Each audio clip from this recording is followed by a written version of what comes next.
80 classes में आपका स्वागत है। चलिए स्टार्ट करते हैं। जून 2011 का हिंदी का पेपर है। इसमें क्या दिया है देखिए कि बोलना कौशल के विकास के लिए सबसे अधिक महत्व सिद्ध हो सकता है। क्या सिद्ध हो सकता है? तो परस्पर वार्तालाप। परस्पर वार्तालाप क्या है? परस्पर वार्तालाप परस्पर बातचीत में बच्चे अपने स्वतंत्र अभिव्यक्ति प्रस्तुत करते हैं, विविध संदर्भ में भाषा का प्रयोग करना भी सीखते हैं।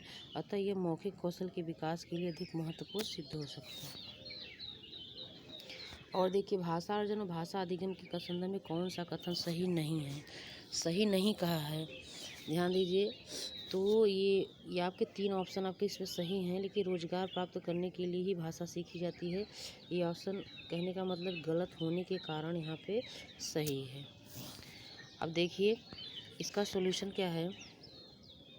भाषा अधिगम का उद्देश्य होता है रोजगार पाना नहीं होता है, अपितु भाषा सीखने के द्वारा मनुष्य का सामाजिकरण होता है।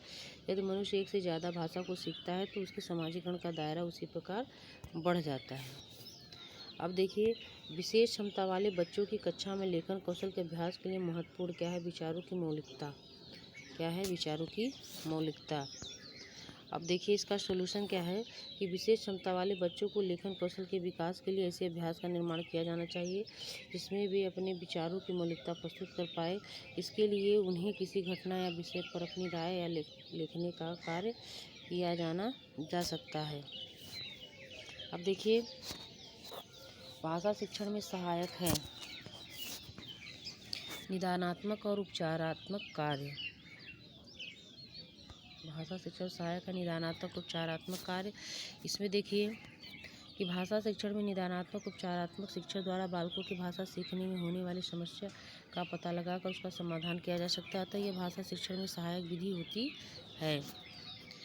और देखिए, अन्य विषयों की कक्षाएं भी भाषा अधिगम में सहायता करती हैं, क्योंकि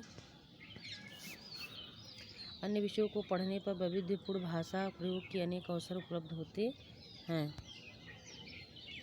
इसका सॉल्यूशन है, आगे देखिए कि भाषा का प्रयोग किए बिना किसी भी विषय का शिक्षण संभव नहीं है। अन्य विषयों की कक्षाओं में विविध रूप से भाषा का प्रयोग किया जाता है। बच्चे दूसरे विषय को सीखने समझने के लिए भाषा का उचित प्रयोग करते हैं। यह प्रयोग भाषा अधिगम को पुष्ट करता है। अब देखिए, मौन पठन में मुख्यतः है तो गहन अर्थ का आत्मसात करने का प्रयास किया जाता है मौन पठन में। और आगे देखिए, सॉल्यूशन है कि मौन पठन किसी पाठ या विषय के गहन अर्थ को समझने की सबसे अच्छी विधि है। मौन पठन में एकाग्रता का अन्य विधियों द्वारा से ज़्यादा होता है। आप सस्वर पठन में अनुतातक किस साहित्यिक विधा का समर्थन करेंगे? तो इसमें हम करेंगे एकाकी का।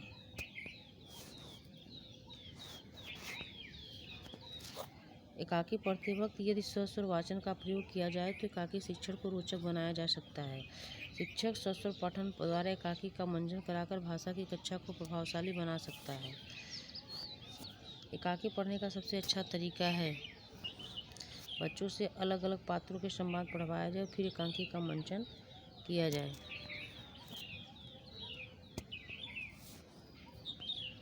देखिए, सॉल्यूशन है कि एकाकी शिक्षण का सबसे प्रभावी तरीका है कक्षा में एकाकी के सस्वर वाचन के बाद उस पर आधारित नाटक का मंचन होगा। शिक्षक द्वारा बच्चों से अलग पात्रों के संवाद का सस्वर वाचन के द्वारा एक नाटक का मंचन कराया जाना चाहिए।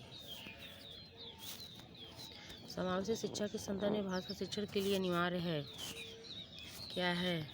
विभिन्न प्रकार की गतिविधियों का उपयोग।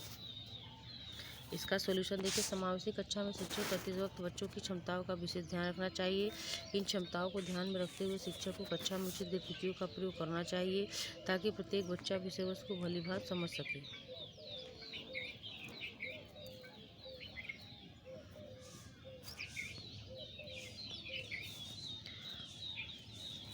और इसमें है बहुसांस्कृतिक पृष्ठभूमि वाली भारतीय कक्षाओं में भाषा शिक्षण के लिए अत्यावश्यक है। तो इसमें आपका क्या है कि विद्यार्थियों को भाषण व लेखन का अधिकाधिक अवसर देना चाहिए। इसका सॉल्यूशन आप देख सकते हैं कि बहुसांस्कृतिक पृष्ठभूमि वाली कक्षा में परस्पर बातचीत के द्वारा बच्चों के भाषा ज्ञान के स्तर को आसानी से समझा और सुधारा जा सकता है, क्योंकि बातचीत में बालक अपने भाषा का स्वतंत्र रूप से प्रयोग करता है।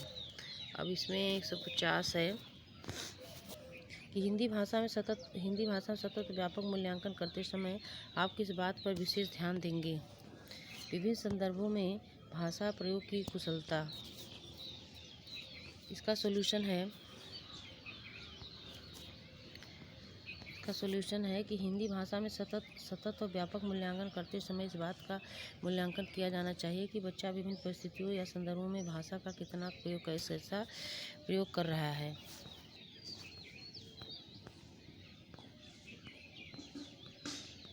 चलिए, thanks for watching my video.